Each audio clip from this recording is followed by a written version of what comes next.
माता पार्वती खीर में सांप बनकर क्यों सो गई। एक समय की बात है, माता पार्वती अपने भक्तों से मिलने के लिए पृथ्वी पर जा रही थी।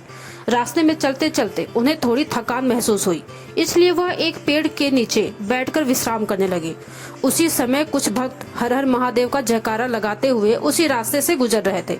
माता पार्वती ने उन्हें देखा और उनके पीछे पीछे चलने लगी।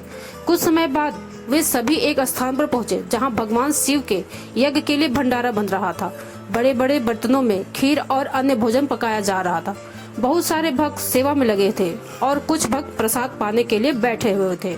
यह देखकर माता पार्वती बहुत प्रसन्न हुई। उन्होंने सोचा, पहले मैं थोड़ी देर महादेव की कथा सुनाऊंगी, फिर भोजन करके अपने भक्तों के पास चली जाऊंगी। इसके बाद माता पार्वती बैठकर भगवान शिव की कथा सुनाने लगी। तभी भक्त ध्यान से कथा सुन रहे थे। तभी अचानक एक भयानक दैत्य महिषासुर अपनी भैंस पर बैठकर वहां आ पहुंचा। भोजन की सुगंध पाकर वह लालच में भर गया। वह जोर जोर से हंसते हुए बोला, आज मैं महादेव के भंडारे का सारा भोजन खा जाऊंगा, फिर देखूंगा कि महादेव अपने भक्तों को कैसे बचाते हैं। इतना कहकर वह भोजन के पास जाकर खाने लगा।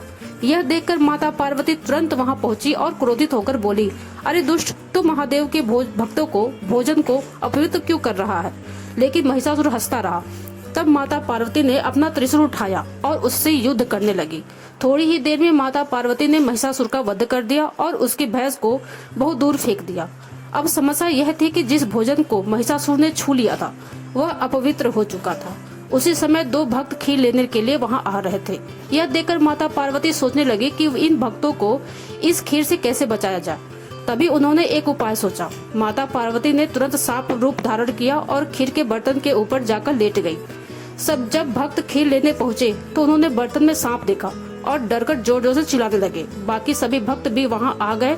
सभी ने सोचा कि यह खीर अब ठीक नहीं है, इसलिए उन्होंने उस खीर को मिट्टी में दफन कर दिया और नई खीर बनाकर भगवान शिव को भोग लगाया। फिर सभी भक्त प्रसाद खाकर प्रसन्न हो गए और जोर जोर से बोले, हर हर महादेव। तभी भगवान शिव वहां प्रकट हुए। उन्होंने माता पार्वती को आशीर्वाद देते हुए कहा, हे देवी, आज तुमने मेरे भक्तों की रक्षा करके बहुत बड़ा पुण्य किया है। माता पार्वती ने हाथ जोड़कर कहा, प्रभु, मेरी इच्छा है कि जो भी इस कथा को सुने, सच्चे मन से सुने, उसके घर में सुख और समृद्धि बने रहे।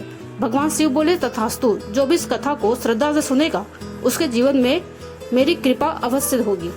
और तभी सभी भक्त एक साथ बोले, हर हर महादेव। अगर आपने भी यह कथा सुनी है तो लाइक करें और चैनल को सब्सक्राइब करना न भूले। हर हर महादेव।